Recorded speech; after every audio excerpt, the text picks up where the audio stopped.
Hello everyone, good afternoon to all of you. Welcome back once again. Lecture number 4 over the combinations.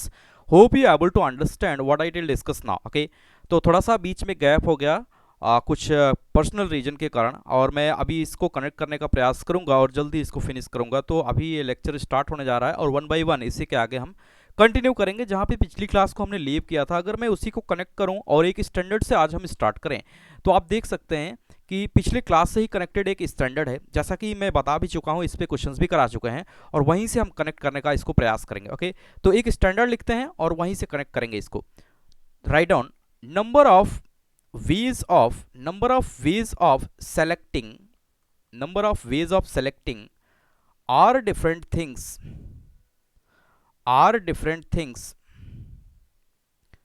out of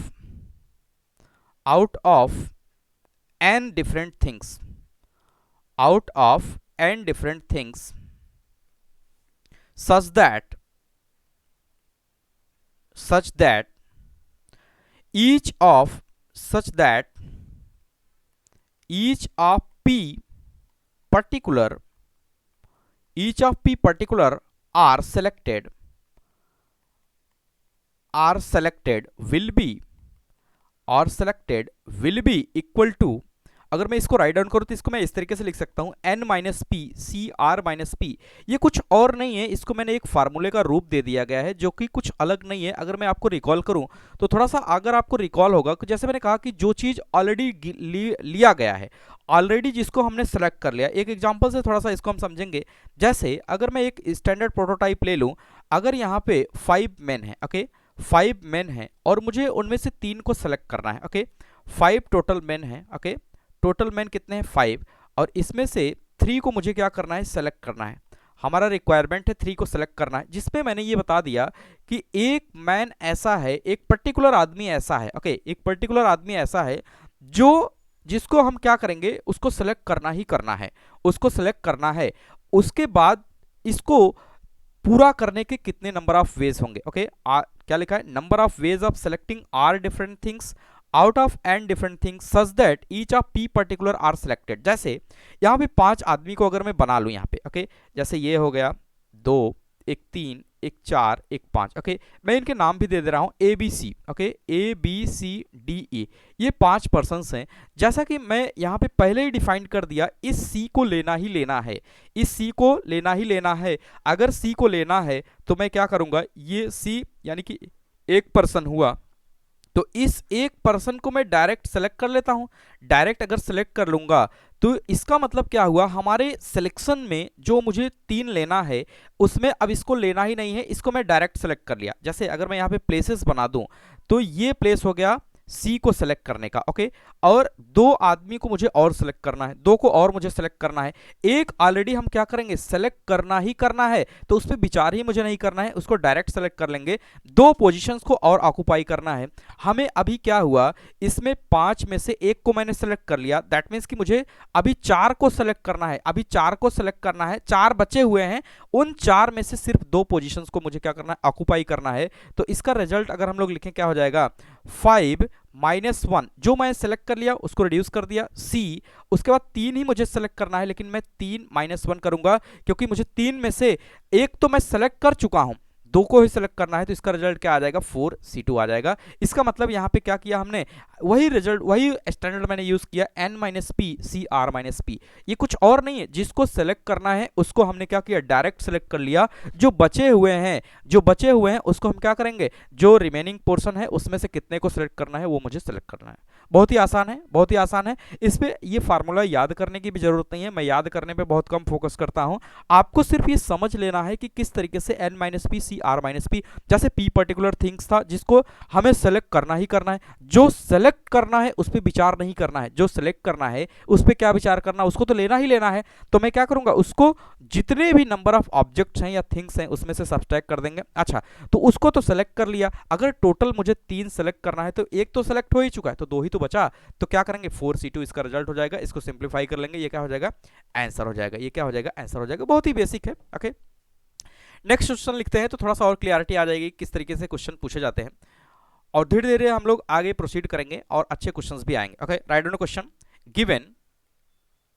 given letters given letters A comma B C D E F G H up to I, okay, up to I, I letters दिए गए हैं, ए to I letters दिए गए हैं, और यहां पे पूछ रहा है find number of veg, find number of veg of selecting, number of ways of selecting, okay, number of ways of selecting three different letters, three different letters, three different letters, okay, three different letters, such that a and c, a and c never included, never included, a and c never included, never included, and g is always included, okay. तो मैं यहाँ पे अलग से case करके नहीं दिखाऊंगा, आपको यहीं पे बताऊंगा, जिसको लेना है वो मैं डायरेक्ट ले लूंगा, और जिसको एक्सक्लूड करना है, जिसको इंक्लूड करना है उसको मैं डायरेक्ट इंक्लूड करूंगा, और जिसको एक्सक्लूड करना है उसको डायरेक्ट एक्सक्लूड कर देंगे। इसमें कोई ऐसी बात नहीं है कि किसको इंक्लूड करना है किसको एक्सक्लूड। तो मैं यहाँ पे आंसर लिखने का अगर मैं प्रयास करूँ, तो जैसे अगर मैं सोल्यूशन यहाँ पे लिखूँ, ए टू आई में लिख ले रहा हूँ, A comma B comma C comma D comma E comma I, oh sorry, I, A B C D E F, E के बाद क्या आएगा एफ,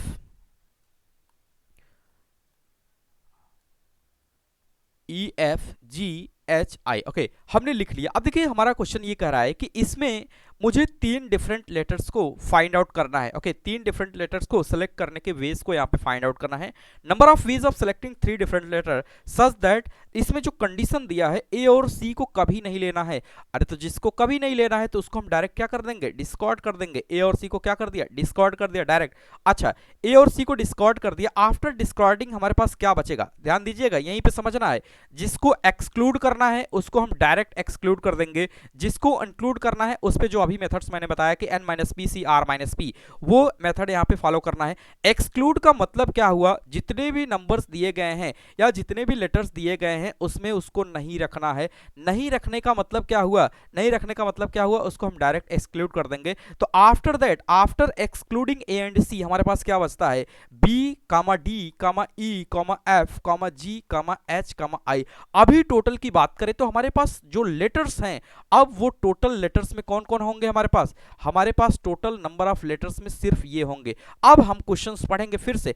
ए और सी को नेवर इंक्लूड करना है तो हमने क्या किया, एक्स को एक्सक्लूड कर लिया, बट यहां पे कह रहा है कि जी को ऑलवेज इंक्लूड करना है, यानी इसके लिए कंफर्मेशन है, जी को ऑलवेज इंक्लूड करना है। तो इसको क्या करेंगे, डायरेक्ट इंक्लूड करेंगे। कैसे इंक्लूड करेंगे, इसको डायरेक्ट इंक्लूड कर देंगे, डायरेक्ट इंक्लूडेड, डायरेक्ट इंक्लूडेड।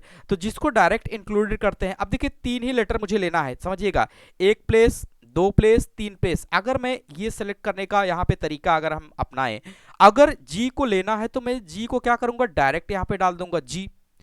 तो जो डायरेक्ट आ गया उस पर बात ही नहीं करेंगे।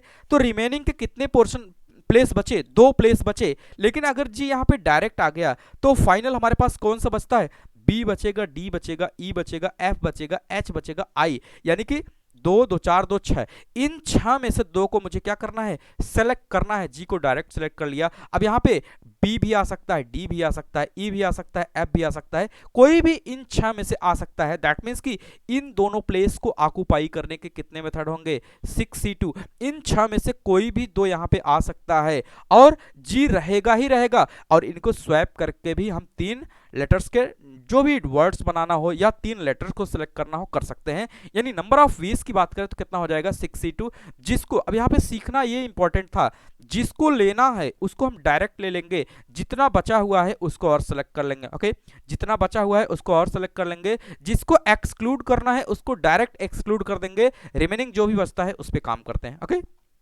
तो उम्मीद करते हैं समझ में आएगा। तो 6c2 को सॉल्व कर लेंगे, 6 फैक्टोरियल अपॉन 2 फैक्टोरियल इनटू कितना लिखेंगे, 4 फैक्टोरियल। दैट मींस कि from here we can see that 6 into 5 into 4 factorial upon में क्या लिखेंगे, 2 इंटू 4 फैक्टोरियल। दैट मींस कि from here we can say that 6 5 जा कितना हो जाएगा, 30, 30 अपॉन 2 कितना आ जाएगा, 15, 15 is the answer. That means कि इस तरीके से 15 ऐसे केसेस होंगे जिसमें जी इंक्लूड होगा, और इन सभी नंबर्स को जिसमें जी इंक्लूड होगा और ए और सी नहीं रहेगा, BDEFHI में से कोई दो और यहाँ पे लेटर हो सकते हैं। तो ऐसे क्वेश्चंस को इस तरीके से करते हैं। क्वेश्चंस करना यहाँ पे इंपॉर्टेंट नहीं था, यहाँ पे ये समझना इंपॉर्टेंट था कि अगर किसी चीज को एक्सक्लूड कर रहे हैं तो डायरेक्ट हम टोटल में से उसे एक्सक्लूड कर देते हैं, और किसी चीज को अगर इंक्लूड कर रहे हैं तो डायरेक्ट हम उसको क्या करते हैं, इंक्लूड कर लेते हैं। Hope you able to understand what I did discuss now. Okay, तो अभी तक जो भी मैंने यहाँ पे बात किया पिछले क्लास से रिलेटेड ही है। पिछले क्लास में भी हम लोग यही सब बातें कर रहे थे कि किस तरीके से इंक्लूड करेंगे, किस तरीके से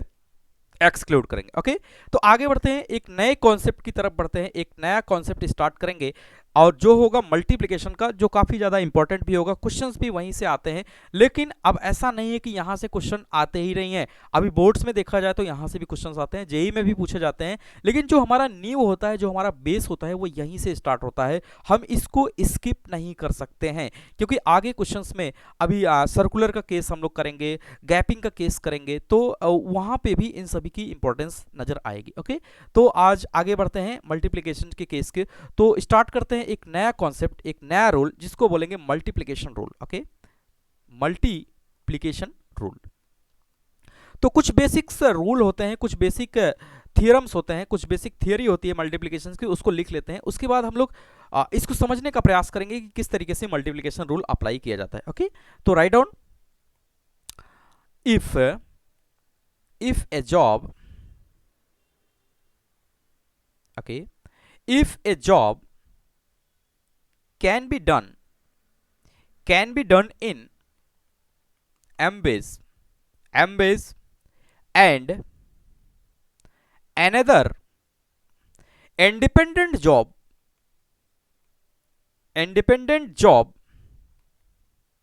can be done in n ways, m ways and n ways, then number of ways of doing both the jobs simultaneously,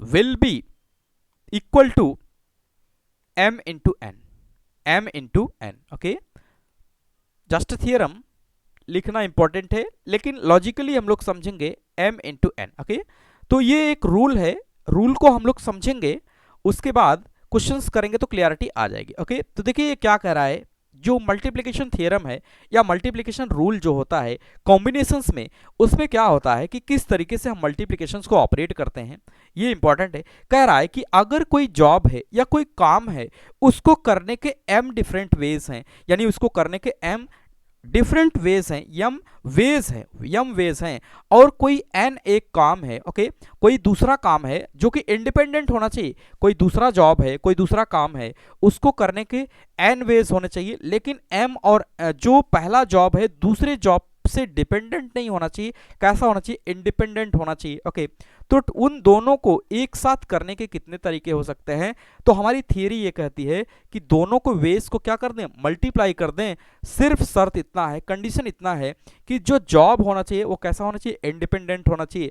जैसे समझिएगा, जॉब का मतलब यहाँ पे क्या है, अगर मैं क्वाइन को टॉस करूं और डाइस को टॉस करूं, तो क्वाइन का डाइस से कोई कनेक्शन नहीं है, डाइस का डाइस से कनेक्शन हो सकता है, क्वाइन का क्वाइन से। ओके, तो इस तरीके से केस हो सकता है, डाइस का क्वाइन से कोई रिलेशनशिप नहीं है कि डाइस में क्या आता है थ्रो करने पे, क्वाइन में क्या आता है थ्रो करने पे, ये दोनों इंडिपेंडेंट है, और कोई कहीं जा रहा है, कोई कहीं जा रहा है, तो दोनों के काम अलग होने चाहिए। ओके, तो अभी क्वेश्चंस में क्लियरिटी आ जाएगी। तो थोड़ा सा इसको हम क्या करते हैं, मैथमेटिकली समझने का प्रयास करते हैं कि किस तरीके से इसको इंप्लीमेंट करेंगे। तो लिखेंगे थोड़ा सा आगे, तो प्रैक्टिकल वे में समझने का प्रयास करते हैं। ये तो थ्योरम है, इसमें कुछ बहुत ज़्यादा क्लियरिटी नहीं है, लेकिन जब मैं प्रैक्टिकल करूंगा मैथमेटिकल, तो वहाँ पे क्लियर हो जाएगा कि किस तरीके से मल्टीप्लिकेशन लॉ यहाँ पे इंप्लीमेंट हो रहा है। ओके, तो एग्जाम्पल के थ्रू एक समझने का प्रयास करेंगे। गिवन 4 लेटर्स, ओके, 4 लेटर्स हैं, A, B, C, D। Okay, 4 letters हैं, A, B, C, D। Okay, and 5 numbers, वो नंबर्स कैसे हैं, 1, 2, 3, 4 एंड 5। ओके, ये 5 नंबर्स हैं। ओके, 4 लेटर्स दिए गए हैं, 5 नंबर्स दिए गए हैं। Then then number of ways of number of ways of selecting number of ways of selecting number of ways of selecting one letter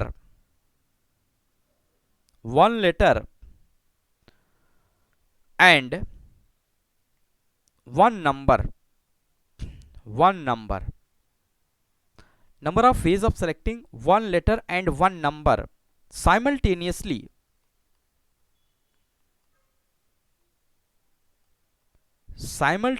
will be okay practical way में समझने का प्रयास कर रहे हैं कि किस तरीके से मल्टीप्लिकेशन लॉ यहाँ पे इंप्लीमेंट हो रहा है। ओके तो यहाँ पे कह रहा है कि अगर मैं नंबर्स का केस यहाँ पे लूँ, मैं थोड़ा सा यहाँ पे लिख लेता हूँ। यहाँ पे नंबर्स हैं, ओके या मैं लेटर्स को ले रहा हूँ लेफ्ट में। यहाँ पे मैंने ले लिया लेटर्स और यहाँ पे मैंने ले लिया नंबर्स। ओके हमारा क्वेश्चन ये है कि एक लेटर को एक नंबर के साथ सेलेक्ट करने के कितने तरीके हैं, एक लेटर और एक नंबर को सेलेक्ट करने के कितने वेज हो सकते हैं। तो जैसे एग्जांपल के तौर पे मैंने ले लिया यहाँ पे लेटर ए। अगर लेटर ए ले लिया तो नंबर में क्या ले सकता हूँ, 1 ले सकता हूँ। क्या ये एक तरीका हुआ एक लेटर और एक नंबर लेने का? यस। इसी तरीके से अगर मैं 1 के साथ ए के साथ मैं 2 ले लूँ तो ये भी एक तरीका हुआ। इसी तरीके से अगर मैं 3 ले लूँ ये भी एक तरीका हुआ। इसी तरीके से अगर मैं 4 को ले लूँ, अगर मैं इसी तरीके से ए के साथ मैं नंबर्स को चूज कर रहा हूँ, ए के साथ मैंने 1 को ले लिया, 2 को ले लिया, कोई दिक्कत नहीं, 3 को ले लिया, इसी तरीके से 4 को ले लिया, ओके इसी तरीके से 5 को ले लिया। क्या ये डिफरेंट तरीके हैं? क्या ये डिफरेंट वेज हैं? ये डिफरेंट वेज हैं। ए के साथ मैं 1 को ले सकता हूँ, ए के साथ मैं 2 को ले सकता हूँ, ऑलराइट ए के साथ मैं 2 को ले सकता हूँ, ए के साथ मैं 1 को ले सकता हूँ, ओके ऐसे ही ए के साथ मैं 2 को ले सकता हूँ, एक दूसरा तरीका। ऐसे ए के साथ मैं 3 को ले सकता हूँ, एक तीसरा वे हो गया। इसी तरीके से ए के साथ मैं 4 को ले सकता हूँ, इसी तरीके से ए के साथ मैं 5 को ले सकता हूँ। क्या ये सब डिफरेंट वेज हैं एक लेटर और एक नंबर को सेलेक्ट करने का? एक लेटर और एक नंबर को सेलेक्ट करने के ये तरीका है। यानी कि अगर देखा जाए तो यहाँ पे एक लेटर और एक नंबर को सेलेक्ट करने के नंबर ऑफ वेज की अगर हम बात करें तो यहाँ पे कितना आ रहा है? 5। कितना आ रहा है? 2 2 4 5। कितना आ रहा है? 5। यानी एक लेटर और एक नंबर को सेलेक्ट करने के साइमल्टेनियसली एक लेटर और एक नंबर को सेलेक्ट करने के कितने वेज आ गए? 5। इसी तरीके से यहाँ पे 4 लेटर है। जैसे ए की जगह और करके अगर मैं बी ले लूँ, और करके अगर मैं सी ले लूँ, और करके अगर मैं डी ले लूँ, क्या इन सभी से भी 5 वेज आएंगे? क्या इन सभी से भी 5 वेज आएंगे? इनडायरेक्ट वे में अगर हम लोग देखें तो जो लेटर्स हैं वो कितने हैं? 4। जो लेटर्स हैं वो कितने हैं? 4। जो नंबर्स हैं वो कितने हैं? 5। अल्टीमेटली अगर हम लोग देखें केवल एडिशन मेथड से अगर हम लोग देखें ए के साथ ऐसा कितना केस आ रहा है? 5 केस। इसी तरीके से बी के साथ कितना आएगा? 5 यानी 10 हो गया। इसी तरीके से सी के साथ 5 केस आएगा, कितना हो गया? 15। इसी तरीके से डी के साथ आएगा, कितना हो जाएगा? 20। दैट मीन्स कि फ्रॉम हियर अगर मैं थोड़ा सा यहाँ पे लॉजिकल वे में बात करूँ तो यहाँ पे ये जो नंबर्स हैं 4, ये नंबर्स जो है 4 और ये जो नंबर्स जो है 5, इन दोनों का क्या अल्टीमेटली मल्टीप्लाई हो रहा है? क्या मल्टीप्लाई हो रहा है? यानी कि नंबर्स को हम कितने तरीके से ले रहे हैं? 4 नंबर्स को हम ए ले सकते हैं या बी ले सकते हैं या सी ले सकते हैं, ओके इसी तरीके से नंबर्स की हम बात करें तो या 1 ले लेंगे या 2 या 3 या 4 या 5। यानी कि नंबर्स को लेने के कितने वेज हो गए? 5 वेज हो गए। तो क्या ये n की वैल्यू है? क्या ये m की वैल्यू है? यानी कि number of ways of selecting letters के कितने वेज हो गए? 4। मैं ए ले सकता हूं, बी ले सकता हूं, सी ले सकता हूं, डी ले सकता हूं। इसी तरह से नंबर्स को सेलेक्ट करने के कितने वेज हो गए? एन। आप देखिएगा यहां पे लेटर का नंबर से कोई कनेक्शन नहीं है, लेटर का नंबर से कोई कनेक्शन नहीं है। हम लेटर को सेलेक्ट कर रहे हैं, इससे नंबर पे कोई फर्क नहीं पड़ता है। हम नंबर को सेलेक्ट कर रहे हैं, इससे लेटर को कोई फर्क नहीं पड़ता है। दैट मीन्स कि फ्रॉम हियर से वी कैन से दैट कि letter and numbers both are the independent job. Independent job, independent jobs हैं, यानी कि इन दोनों के करने के तरीके से एक दूसरे पे कोई भी फर्क नहीं पड़ रहा है कि कौन किस में इंटरफेयर कर रहा है। Both are doing the independent jobs, okay यानी कि ए को ये लेटर्स को डन करने के वेज हैं वो इंडिपेंडेंट है किसके? नंबर से। तो यहाँ पे क्लियरली अगर हम with the help of counting की अगर हम बात करें, with the help of counting, with the help of simple counting, with the help of simple counting the total number of ways की बात करेंगे, the total number of ways of selecting letters and numbers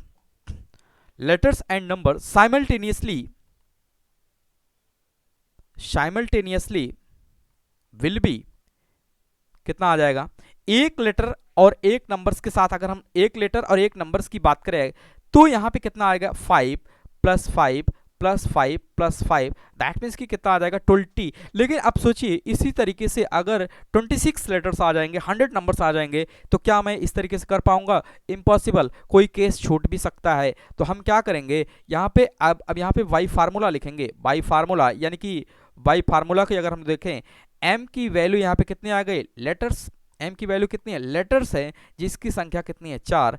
N की value की अगर हम बात करें तो एन यहाँ पे क्या है, नंबर्स, एन क्या है यहाँ पे, नंबर्स, जो कितना है 5। यानी कि टोटल नंबर ऑफ वेज की अब यहाँ पे हम बात करें जो कि इंडिपेंडेंट है, टोटल नंबर ऑफ वेज की अगर हम बात करें तो क्या हो जाएगा, m into N, that means कि from here clearly we can say that 4 into 5 equal to 20। तो इसीलिए यहाँ पे फार्मूले की डिमांड होती है कि हम हर जगह बेसिक मेथड को नहीं यूज कर सकते हैं, basic method only for the understanding, but for the solving the problems हम क्या करेंगे, उसमें फार्मूला यूज करेंगे। तो यहाँ से हमें ये पता चल गया कि किस तरीके से मल्टीप्लिकेशन मेथड को यूज करते हैं। हालांकि वो एडिशन का ही रूप होता है, वो एडिशन का ही रूप होता है। जैसे आप यहाँ पे देखिए, ए के साथ किसी भी नंबर को सेलेक्ट करने के ये 5 तरीके हैं, इसी तरीके से बी के साथ होंगे, सी के साथ, डी के साथ। तो ऐसा न करके इंडिविजुअल केस बना के जो इतना समय लग रहा है उसको हम क्या करेंगे, टोटल नंबर ऑफ वेज में कन्वर्ट कर लेंगे, तो हमारा काम क्या हो जाएगा, आसान हो जाएगा। तो इसी फार्मूले को जो अभी हमने स्टार्टिंग बताया मल्टीप्लिकेशन रूल का, if a job can be done in M ways and another independent job can be done in N ways, the number of ways of doing both the job simultaneously will the help of m into N हम solve करेंगे। In general अगर हम बात करें, in general की अगर हम बात करें तो यहां से हम क्या कर सकते हैं, इन जनरल की बात करें तो इसके लिए अलग अलग रूप होते हैं। जैसे यहाँ पे 2 ही जॉब हैं, 2 से ज़्यादा भी जॉब हो सकते हैं, 2 से ज़्यादा कई भी हो सकते हैं, 3 4 5 कुछ भी हो सकते हैं। तो उनके लिए अगर हम इन जनरल बात लिखें, यहाँ पे नोट करके लिखेंगे, in general if a job can B done in m ways and another independent, that what is important, independent jobs should be independent and another independent job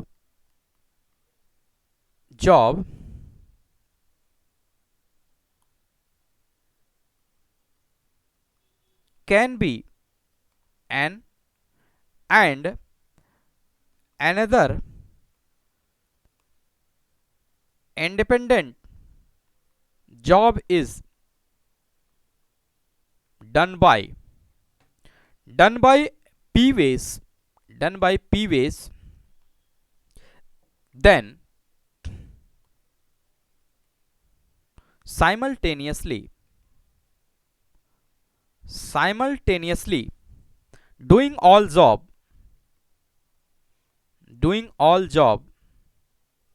simultaneously doing all job doing all jobs equal to m into N into P. Okay, उम्मीद करते हैं समझ में आ गया होगा, बहुत ही basic है। तो इस तरीके से अभी यहाँ पे 3 जॉब्स हैं, पहले को करने के कितने वेज यहाँ पे हैं, m वेज हैं, दूसरे के n वेज और तीसरे के करने के p वेज हैं। तो इस तरीके से हम क्या कर सकते हैं, m into N into P कर सकते हैं। शर्त सिर्फ इतना है, job should be independent, job यहाँ पे डिपेंडेंट नहीं हो सकता है। इन जनरल हम इस तरीके से क्या कर सकते हैं, फाइंड आउट कर सकते हैं। ओके, तो एक क्वेश्चन करेंगे तो इससे क्लियरिटी आ जाएगी कि किस तरीके के क्वेश्चन इसमें पूछे जाते हैं और किस तरीके से सिलेक्शन इसमें किए जाते हैं। Okay, write on question.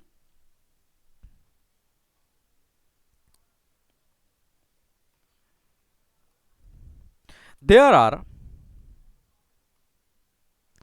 12 men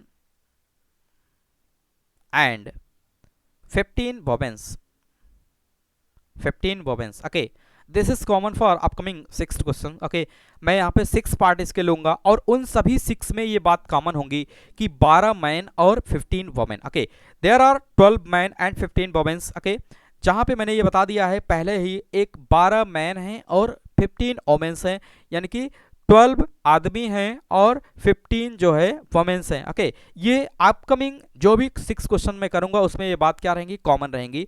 okay, आगे बढ़ते हैं। A committee of 5 man and 9 women is to be form, okay, अब ध्यान दीजिएगा, ये जो बात मैंने यहाँ पे लिख दिया है कि 12 मैन हैं 15 वुमेन्स हैं, a committee of form, a committee is to be form, a committee of 5 man and 9 women is to be form. Okay, यहाँ पे हम क्या करेंगे, ये जो बात मैंने अभी यहाँ पे लिख दिया है, ये बात अपकमिंग 5-6 क्वेश्चंस के लिए कॉमन रहेगी कि एक मुझे क्या करना है, कमेटी बनाना है, लेकिन उस कमेटी की कुछ अलग अलग शर्तें होंगी, उस कमेटी की कुछ अलग अलग शर्तें होंगी, उन शर्त के अकॉर्डिंग हम क्या करेंगे, कमेटी बनाएंगे, शर्त उसमें जैसा होगा उसके अकॉर्डिंग हम सिलेक्शन करेंगे। लेकिन यहाँ पे 12 मैन हैं और 15 क्या हैं, वुमेन हैं, ये बातें यहाँ पे क्लियर कर दी गई हैं। ओके, ये बात यहाँ पे क्लियर है कि 12 मैन हैं और 15 वुमेन्स हैं, उसी में से कुछ कंडीशनल कमेटी मुझे बनाना होगा, जैसा कंडीशन यहाँ पे मुझे बताया जाएगा उसी के अकॉर्डिंग हम कमेटी का फॉर्मेशन करेंगे, जिसमें 5 मैन और 9 वुमेन को लेके कमेटी को बनाना है। तो जो कंडीशंस होगा उसके अकॉर्डिंग हम काम करेंगे। तो यहाँ से क्वेश्चन नंबर 1 स्टार्ट करते हैं। इसका पार्ट नंबर 1 क्या कहता है, एक कमेटी बनाना है, कितने की, हमें 5 मैन लेना है, 9 वुमेन्स लेना है। Find total number of such committee, पहला क्वेश्चन इसमें ये बनता है, find total number of such committee. Okay, such committee, okay, समझिएगा, बहुत ही आसान होता है, कभी कभी डिफिकल्ट भी होता है, लेकिन डरने की कोई जरूरत नहीं है। यहां पे ये कहा जा रहा है कि टोटल की अगर हम बात करें, टोटल हमारे पास 12 मैन है, मैन को मैं एम से डिनोट करूंगा, एंड वुमेन्स की अगर हम बात करें तो 15 वुमेन्स हैं। ओके, यहाँ पे 15 वुमेन्स हैं, 12 मैन है। ओके, जो कि मैंने लिख लिया। यहाँ पे मुझे जो कमेटी बनाना है, वी वांट, अगर मैं वांट की बात करूं, मुझे एक कमेटी बनाना है, उसमें 5 मैन को सेलेक्ट करना है एंड 9 वुमेन्स को सेलेक्ट करना है। Find total number of such committee, इस तरीके से कितने नंबर ऑफ कमेटी हम बना सकते हैं। अच्छा सोचिएगा, कमेटी बनाने के लिए मुझे क्या चाहिए, कमेटी बनाने के लिए मुझे 5 मेन चाहिए और 9 वुमेन्स चाहिए। क्या कोई कंडीशन है, नहीं, कोई कंडीशन नहीं है। तो सिंपल वे में हम क्या करेंगे, इस 12 मैन में से जब भी हम 5 मैन को सिलेक्ट करेंगे वो 5 आदमी होंगे, लेकिन कमेटी बनाने के लिए मुझे टोटल 14 लोगों की जरूरत है, 9 और 5 कितने, 14 लोगों की जरूरत है। शर्त इसमें सिर्फ इतना है कि उस कमेटी में 5 मैन होने चाहिए और 9 वुमेन होने चाहिए। तो 12 मैन में से जब भी हम 5 को सेलेक्ट करेंगे वो मेन ही होंगे, और 15 वुमेन में से जब भी हम 9 वुमेन को सेलेक्ट करेंगे वो क्या होंगी, वुमेन होंगी। लेकिन सोचिएगा, आप सोचिएगा, मैं पहले सिलेक्शन कर रहा हूं फिर आपको बताऊंगा। इस 12 मैन में से जब भी मैं 5 को सेलेक्ट करूंगा वो कौन होगा, मैन होंगे। ये कौन होंगे, मैन होंगे। ध्यान दीजिएगा, ये कौन होगा, मैन सिलेक्शन। मैन का सिलेक्शन मैंने कर लिया कि 12 मैन में से जब भी मैं 5 को सिलेक्ट करूंगा तो कोई 5 आदमी मुझे मिल जाएगा, आप समझिएगा। लेकिन जब भी इस 15 में से 9 वुमेन को मैं सेलेक्ट करूंगा, यहां पे for the selection of the women, यहां पे मैं लिखूंगा वुमेन सिलेक्शन। किसका सिलेक्शन के लिए, वुमेन सिलेक्शन के लिए। लेकिन अब समझिएगा, कमेटी बनेगी कब, कमेटी कब बनेगी, क्या केवल आदमी मिलकर कमेटी बना सकते हैं, नहीं। क्या कोई वुमेन्स मिलकर कमेटी बना सकते हैं, नहीं। जब वुमेन्स और मैन दोनों एक साथ मिलेंगे तभी कमेटी का क्या होगा, निर्माण होगा। कमेटी के निर्माण के लिए जितनी इंपॉर्टेंस मैन की है उतनी ही इंपॉर्टेंस वुमेन्स की है, दोनों एक साथ होना चाहिए। देखिए, women's are independent from the man और men's are also independent from the women's. यहां पे मैन का वुमेन से कोई कनेक्शन नहीं है, वुमेन का भी मैन से कोई कनेक्शन नहीं है, बोथ आर द इंडिपेंडेंट। लेकिन कमेटी को बनाने के लिए उस 12 में से 5 का सिलेक्शन और उस 15 में से 9 का सिलेक्शन, इसलिए यहाँ पे क्या होगा, मल्टीप्लाई होगा। क्या होगा, मल्टीप्लाई होगा। साइमल्टेनियसली जब दोनों मिलेंगे, साइमल्टेनियसली जब दोनों मिलेंगे कि 12 में से 5 मैन और 15 में से 9 वुमेन, तभी जाके एक कमेटी का निर्माण होगा। इसलिए यहाँ पे क्या होगा, मल्टीप्लीकेशन होगा। Simultaneously both are the independent, man and women both are the independent to each other. Okay, तो इंडिपेंडेंट इवेंट हुआ, और 12 में से जब भी 5 मैन को हम सेलेक्ट करेंगे, 15 में से जब भी किसी वुमेन को सेलेक्ट करेंगे, तो क्या हो जाएगा, टोटल नंबर ऑफ कमेटी यहाँ पे होगी। क्या होगा, टोटल नंबर ऑफ कमेटी। अब देखिएगा टोटल नंबर ऑफ कमेटी यहाँ पे कितनी हो जाएगी, टोटल नंबर ऑफ कमेटी की अगर हम बात करें तो 15C2। Okay, total number of committee की अगर हम बात करें तो 15C9 यहाँ पे वुमेन्स होंगी, 15C9 यहाँ पे क्या होंगी, वुमेन्स होंगी, और 12 में से 5 आदमी को सेलेक्ट करेंगे। दोनों साइमल्टेनियस होना चाहिए, इसलिए यहाँ पे मल्टीप्लाई किया गया। तो ये हमारा क्या हो जाएगा, आंसर। ये हमारा क्या हो जाएगा, आंसर। इसको सिंप्लीफाई कर लेंगे, हमारा क्या आ जाएगा, आंसर आ जाएगा। सिंप्लीफाई करने में हम इतना विश्वास नहीं रखते जितना ये लिखने में कि 12C5 इंटू 15C9। ओके, तो ये बच्चे को पता है कि एनसीआर की value n factorial upon r factorial n minus r factorial. Okay, तो इसको सिंप्लीफाई कर सकते हैं। ओके, तो इसको हम सिंप्लीफाई कर लेंगे, इसको यहीं पे लीव करते हैं। इसके अगले पार्ट को देखते हैं, यानी कि टोटल नंबर ऑफ कमेटी की अगर हम बात करें तो 12 में से 5 पीपल को सेलेक्ट करने की कितने हो जाएगी, 12 में से 5 मैन को 12C5। ये हम पिछली 2-3 क्लास से करते आए हैं कि n डिफरेंट थिंग्स में से r डिफरेंट थिंग्स को सेलेक्ट करने के कितने वेज होते हैं, एनसीआर। कितने होते हैं, एनसीआर। दैट मीन्स कि from here we can say that कि मैंस को हम सेलेक्ट कर लेंगे 12C5 एंड 15C9, इस तरीके से ओमेन को सेलेक्ट कर लेंगे। ओके, इसके सेकंड पोर्शन को देखते हैं, इसके सेकंड पोर्शन को देखते हैं। ओके, पार्ट 2 इसका क्या कहता है। ओके, उम्मीद करते हैं समझ में आ गया होगा किस तरीके से कमेटी का सिलेक्शन करते हैं, किस तरीके से सिलेक्शन करते हैं। और मल्टीप्लाई यहाँ पे क्यों किया गया है कि man women both are the independent events, और कमेटी का निर्माण तभी होगा जब दोनों एक साथ होगा। और अभी हमने देखा कि किसी भी जॉब को एक साथ करने की और वो इंडिपेंडेंट हो तो वहां पे क्या होगा, मल्टीप्लाई होगा। ओके, इसका सेकंड पार्ट लिखते हैं, find number of committees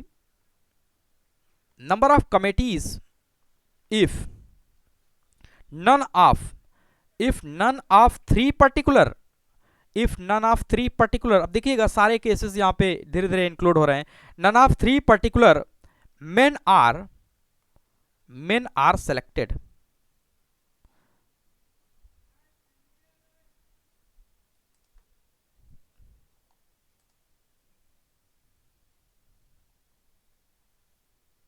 none of 12C,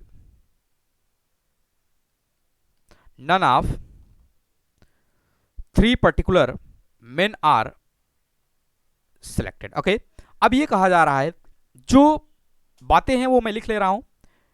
12 main हैं एंड 15 वोमेन। ओके, यहां पे 5 को मुझे मैन सेलेक्ट करना है, 9 वोमेन सेलेक्ट करना है। ओके, अब देखिए ये टोटल है सिलेक्शन, ये मुझे क्या करना है, सिलेक्शन। कंडीशन यहाँ पे क्या है, अब यहाँ पे जो कंडीशन आ रही है हमारे सामने, कंडीशन ये है हमारे सामने कि 3 particular men are selected, none of 3 particular men are selected, यानी किसी 3 व्यक्ति को सेलेक्ट करना ही नहीं है, किसी 3 व्यक्ति को सेलेक्ट करना नहीं है। अब समझिएगा, कॉन्सेप्ट याद करिए, इस 12 में से किसी पर्टिकुलर 3 व्यक्ति को सेलेक्ट नहीं करना है। सेलेक्ट ना करने के लिए मैंने क्या बताया था, उनको डायरेक्ट डिस्कार्ड कर दीजिए। इस 12 में से डायरेक्ट उनको क्या करेंगे, डिस्कार्ड करेंगे। यानी कि डायरेक्ट डिस्कार्ड करने का मतलब इस 12 में से 3 को मैंने निकाल दिया, बचे कितना, 9 मेन अब टोटल बचे, 9 मेन अब टोटल बचे। इस 9 में से मुझे कितने का सिलेक्शन करना है, इस 9 में से अब मुझे किसका सिलेक्शन करना है, 5 का सिलेक्शन करना है। इंपॉर्टेंट है यहाँ पे, अभी जिसको डिस्कार्ड करना है उसको मैंने डायरेक्ट डिस्कार्ड कर दिया, उस व्यक्ति की यहाँ पे कोई इंपॉर्टेंस नहीं है, उसको छोड़ के मुझे सिलेक्शन करना पड़ेगा। किसी पर्टिकुलर 3 मेन को यहाँ पे सिलेक्शन नहीं लेना है, इस कमेटी में नहीं रखना है, तो हम उन 3 व्यक्तियों को क्या करेंगे, निकाल देंगे। यानी टोटल कितना बचेगा, 9। इस 9 में से अब मैं 5 किसी भी व्यक्ति को सेलेक्ट कर सकता हूं। वुमेन्स के लिए यहाँ पे कोई कंडीशन नहीं है, वुमेन्स के लिए कोई कंडीशन नहीं है, तो हम क्या करेंगे, सिंपल वे में 15 में से 9 वुमेन को हम क्या करेंगे, सेलेक्ट कर लेंगे।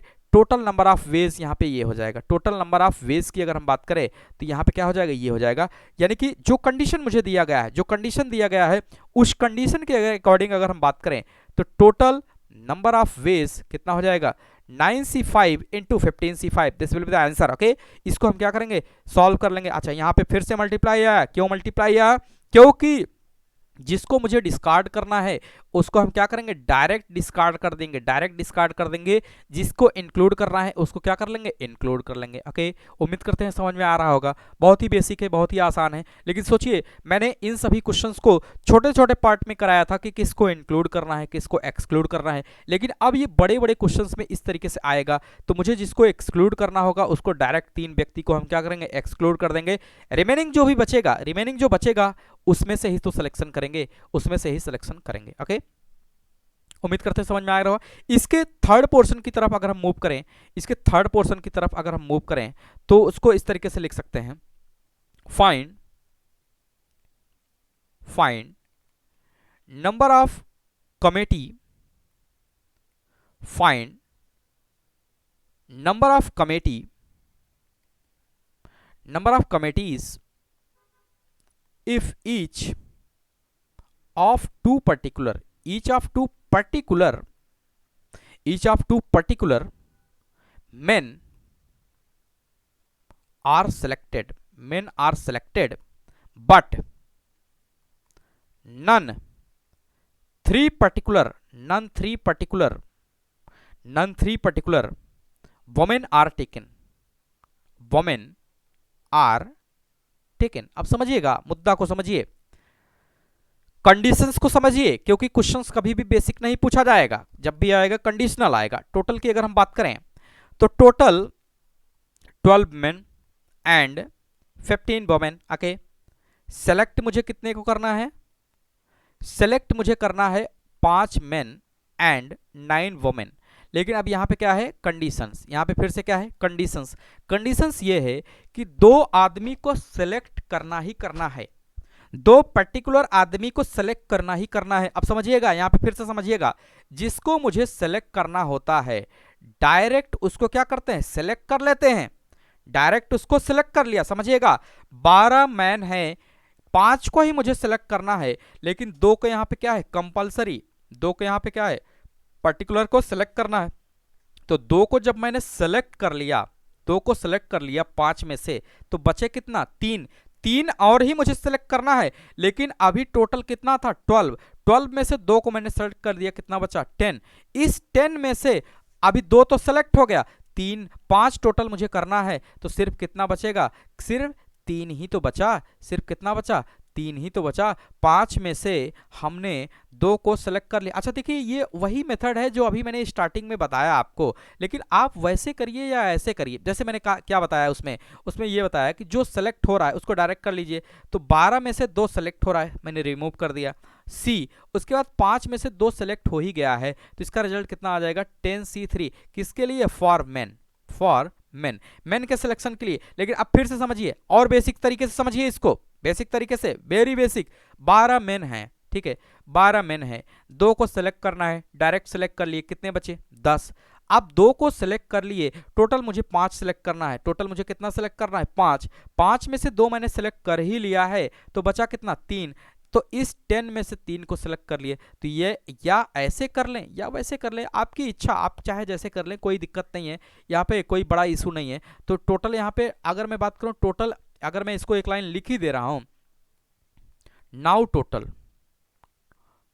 टोटल मेन ये है, वांट सेलेक्ट, और सेलेक्ट कितना करना होगा, इस 5 में से 2 सेलेक्ट हो गया, 3 रिक्वायर्ड, कितना, 3 और रिक्वायर्ड है सिलेक्शन के लिए, 3 और रिक्वायर्ड है। तो ये अभी मेंस के लिए हुआ। वुमेन्स की अगर हम बात करें, फॉर वुमेन्स की अगर हम बात करें, वुमेन में देखिए, वुमेन में भी कह रहा है कि but none 3 particular women are taken, यानी कि इस देखिए टोटल में, टोटल कितना है, टोटल वुमेन की अगर हम बात करें, टोटल वुमेन यहाँ पे हमारे पास कितने, 15, लेकिन कह रहा है 3 किसी को नहीं लेना है, तो मैं इन 3 को क्या करूंगा, डायरेक्ट डिस्कार्ड कर दूंगा, इन 3 को क्या करूंगा, डायरेक्ट डिस्कार्ड करूंगा। तो कितना बचेगा, 12 बचेगा। इस 12 में से अब 9 को हम क्या करेंगे, सेलेक्ट, और रिक्वायर्ड सेलेक्ट की अगर हम बात करें तो कितना, 9, यानी कि अब रिमेनिंग ये 12 में से हम क्या करेंगे, 12 में से 9 वुमेन्स को सेलेक्ट कर लेंगे, यानी कि वे वुमेन्स के सिलेक्शन का क्या है, वुमेन सिलेक्शन, ये क्या है, वुमेन सिलेक्शन केस, ये किसका केस होगा, वुमेन सिलेक्शन केस। अब देखिएगा अगर ये वुमेन सिलेक्शन केस है तो टोटल नंबर ऑफ वेज की बात करें, टोटल नंबर ऑफ वेज की अगर हम बात करें तो कमेटी कब बनेगी, जब दोनों कंडीशन एक साथ होगा, जब दोनों कंडीशन एक साथ होगा। दैट मीन्स कि मैं फाइनल वे में अगर देखूं 10C3 for man and 12C9 that for the women, this is for the man, ये किसके लिए है, मैन के लिए है, ये किसके लिए है, वोमेन के लिए। ये हमारा टोटल क्या हो जाएगा, केस हो जाएगा। And this will be the final answer. यहाँ पे किस तरीके से इंक्लूड करना है, किस तरीके से एक्सक्लूड करना है, ये इंपॉर्टेंट है, ना कि ये इंपॉर्टेंट है कि किस तरीके से इसको हम आगे बढ़ाएंगे। ओके, तो उम्मीद करते हैं समझ में आ गया होगा। ओके, अब देखिए आगे अगर इसी केस को हम आगे बढ़ाएं, इसके चौथे केस को अगर हम लें, इसके फोर्थ पोर्शन को अगर हम लें, तो इस तरीके से क्वेश्चंस लिख सकते हैं, find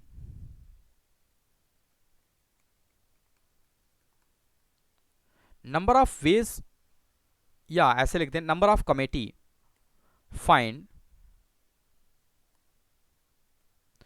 number of committee if two particular men refuse to work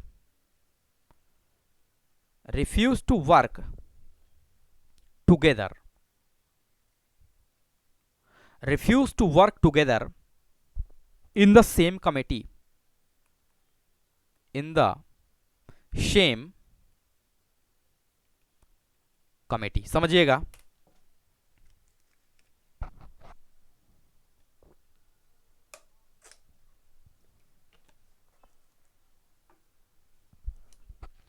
question हमारा कुछ ऐसा है कि मुझे कमेटी तो बनाना ही है, कमेटी उन्हीं लोगों को लेके बनाना है। टोटल की अगर बात करें तो यहां पे मेन हमारे पास कितने थे, 12 main and 15 women. Okay, committee मुझे अभी भी बनाना है। सिलेक्शन की अगर हम बात करें तो इसमें से 5 मेन लेना था और 9 वोमेन। ओके, अब इसमें कुछ कंडीशंस हैं, जो कंडीशंस है वो मैं पढ़ ले रहा हूं। Find number of committee if two particular men refuse to work together in the same committee. That means कि from here we can say that कि जैसे कह रहा है कि अगर कमेटी बनी, दो पर्टिकुलर ऐसे व्यक्ति हैं जो उस कमेटी में आने से इनकार कर रहे हैं, यानी कि वो कमेटी में नहीं रहेंगे, यानी कि दो कोई ऐसे व्यक्ति हैं जो कमेटी में नहीं रहेंगे। तो अगर मैंने मान लिया कि MA एक कोई व्यक्ति है, MB कोई दूसरा व्यक्ति है, समझिएगा, MA कोई पहला व्यक्ति है, MB कोई दूसरा व्यक्ति है। अब यही दो ऐसे व्यक्ति हैं, अगर ये प्रेजेंट है उस कमेटी में, MB भी प्रेजेंट है, यानी कि MA नाम का व्यक्ति भी प्रेजेंट है, MB नाम का व्यक्ति भी प्रेजेंट है, तो यही रॉन्ग केस होगा। यही क्या होगा, रॉन्ग केस होगा। यानी कि ऐसे कमेटी नहीं बनाना है, वो एक दूसरे, जब दोनों ये रहेंगे वो कमेटी में एक साथ नहीं रहेंगे, वो कमेटी नहीं बनेगी। ऐसे ये दो व्यक्ति हैं, इनको मैंने फाइंड आउट कर लिया। कैसा हो सकता है कि अगर ये प्रेजेंट रहे और ये एब्सेंट रहे, चलेगा। अगर ये एब्सेंट रहे MA और ये प्रेजेंट रहे तो भी चलेगा, या अगर दोनों एब्सेंट हो जाएं तो भी तो हमारा काम हो जाएगा। यानी कि दोनों एक साथ प्रेजेंट होंगे तभी उस कमेटी का निर्माण नहीं होगा। उस कमेटी का निर्माण हो सकता है कोई एक रहे दूसरा ना रहे, या दोनों ना रहें, यही ऐसा केस हो सकता है जब उस कमेटी का क्या हो, निर्माण होगा। मैं फिर से इसको राइट कर ले रहा हूं, थोड़ा सा टेक्निकल इशू कुछ मुझे लग रहा है। अगर ये प्रेजेंट है और यहां पे एब्सेंट, ओके, और यहां पे एब्सेंट, ओके, ध्यान दीजिएगा कि अगर पहले में A प्रेजेंट है,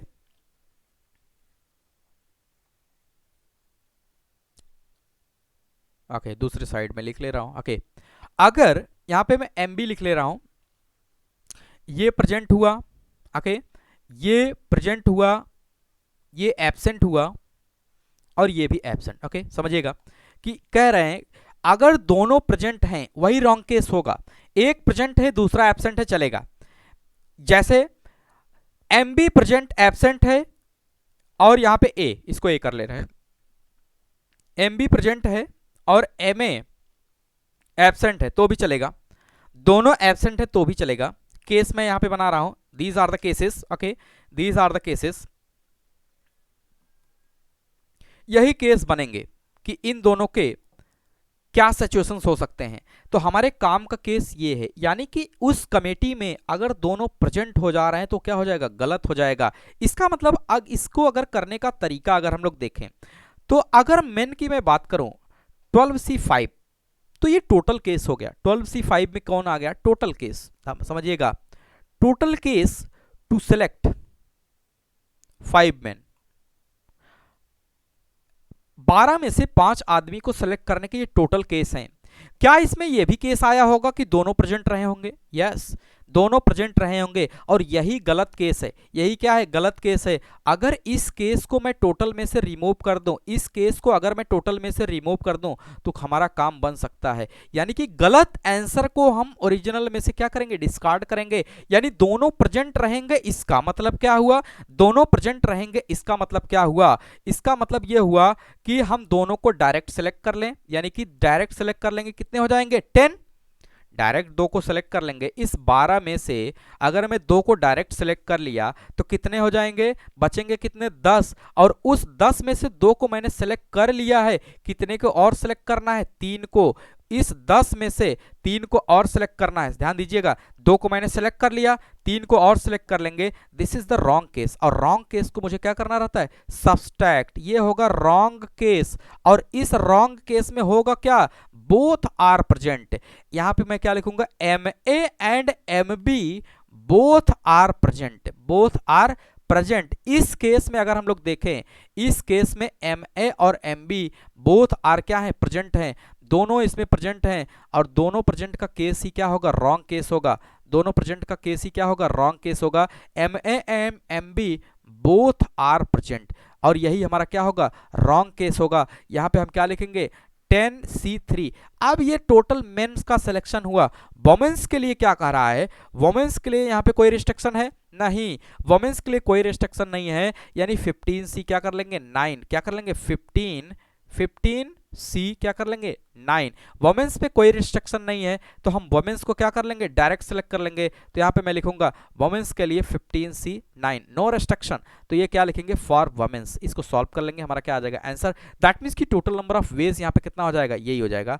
टोटल नंबर ऑफ वेज की अगर हम बात करें तो 12C5 minus 10C3, this is the important. क्यों इसको सब्सट्रैक्ट किया जा रहा है, क्योंकि यही ऐसा केस होगा जिसमें रॉन्ग केस होगा। उस रॉन्ग केस में दोनों पी क्या, दोनों एम ए और एम बी क्या होंगे, प्रेजेंट होंगे, दोनों एम ए और एम बी प्रेजेंट होंगे, और दोनों जिसमें प्रेजेंट होंगे वो कैसा होगा, रॉन्ग केस होगा। तो फाइनल वे में मैं एक लाइन में अगर आंसर लिखूं तो यहाँ पे लिख सकता हूं 12C5 minus 10C3, okay, into क्या लिखेंगे, 15C9।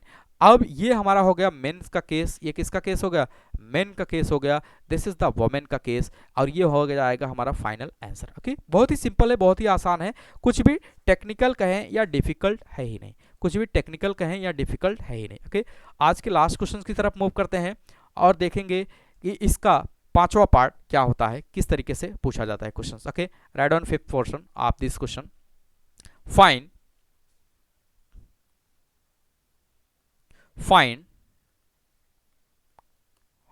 number of committees, या ऐसे कर दें, find number of committee, find number of committee, number of committee if a particular man cannot be part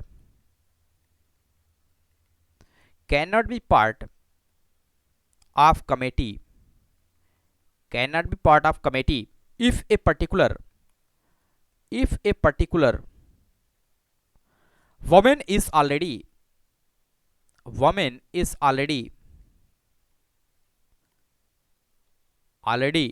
there in committee,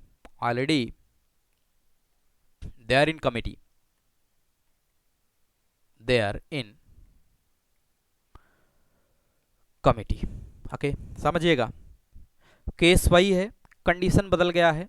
total की अगर हम बात करें, टोटल यहाँ पे 12 main and 15 women, okay 12 main and 15 women है। रिक्वायर्ड हमें यहाँ पे 5 मेन को सेलेक्ट करना है एंड 9 वुमेन को सेलेक्ट करना है, बशर्ते इस पे क्या है, कुछ कंडीशंस है। कुछ क्या है, कंडीशंस हैं। वो कंडीशंस ये है कि एक पर्टिकुलर व्यक्ति है, एक पर्टिकुलर आदमी है, वो उस कमेटी में नहीं जाएगा, उस कमेटी का हिस्सा नहीं बनेगा जब एक पर्टिकुलर लेडी, एक पर्टिकुलर वुमेन उस कमेटी में क्या रहेगी, प्रेजेंट रहेगी। उस कमेटी में क्या रहेगी, प्रेजेंट रहेगी। तो एक आदमी उस कमेटी में हिस्सा नहीं लेगा। अगर मैं केस को यहाँ पे बनाने का प्रयास करूँ तो मैं कुछ ऐसा कर सकता हूँ, अगर मैं मैन का यहाँ पे लिखूँ, मैन का केस और यहाँ पे वुमेन का, तो जो सिचुएशन क्रिएट हो रही है वो कुछ ऐसा हो रहा है। मैन और वुमेन के बीच में अगर हम लोग देखें वो कुछ ऐसा है कि अगर ये आदमी प्रेजेंट है, ये वुमेन एब्सेंट है, चलेगा, दोनों नहीं होना चाहिए पार्टी में। अगर ये एब्सेंट हो जाए, ये प्रेजेंट हो जाए तो भी चलेगा, या दोनों एब्सेंट हो जाएं तो भी कमेटी चलेगी।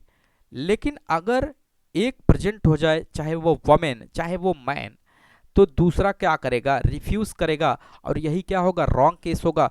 दैट मीन्स कि अगर एक कमेटी को बनाना है, हमारा टोटल है उसमें से 5 मैन लेना है, 15 वुमेन है, जिसमें से 9 वुमेन को सेलेक्ट करना है, लेकिन दोनों एक साथ उस पार्टी में नहीं होने चाहिए, उस कमेटी में या उस पार्टी में दोनों नहीं होने चाहिए।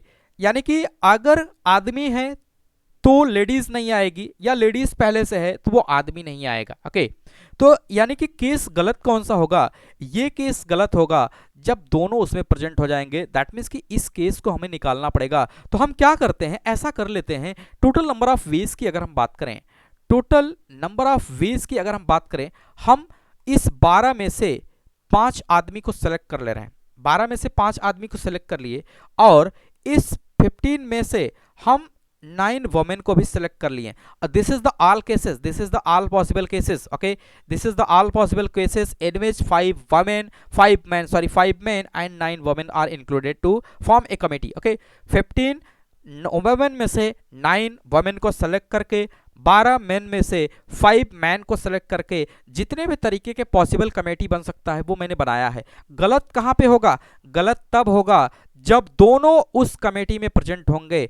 एक पर्टिकुलर मेन का मतलब मैं क्या कर रहा हूं, पर्टिकुलर मेन का मतलब मैं उसको प्रेजेंट करा दे रहा हूं। अगर मैंने प्रेजेंट करा दिया तो 11 बचेंगे।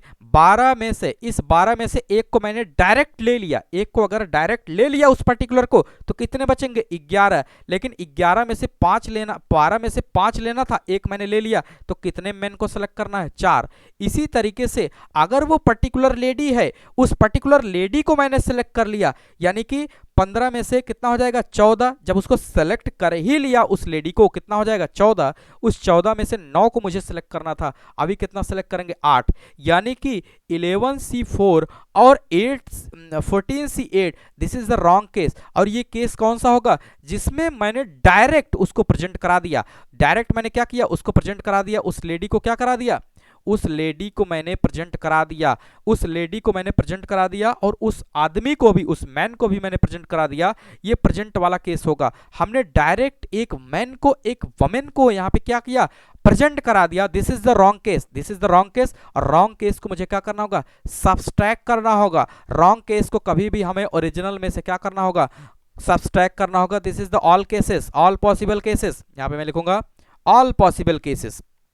ओके, ये ऑल पॉसिबल केसेस है। Okay, all possible cases, all possible cases. Okay, and this is the wrong case. Wrong case क्या होगा, रॉन्ग केस ये होगा कि वो पर्टिकुलर व्यक्ति, वो पर्टिकुलर वुमेन अगर उस पार्टी में या उस कमेटी में है तो वो रॉन्ग केस होगा। This will the final answer. Okay, ये रॉन्ग केस होगा। ये हम क्या करेंगे, सदैव रॉन्ग केस को डिस्कार्ड करेंगे। इसीलिए अभी हमने कहा कि किस तरीके से हम जिसको लेना होता है उसको डायरेक्ट ले लेते हैं, और जो जितने नंबर ऑफ लेना था उसमें से एक कम हो गया, इसीलिए 11C4 हो गया, 14C कितना हो गया, 8 हो गया। Okay, hope you able to understand what it will discuss now. Okay, इसी के आगे हम लोग कंटिन्यू करेंगे, अच्छे टॉपिक्स आने वाले हैं, अभी अच्छे क्वेश्चंस भी कराएंगे।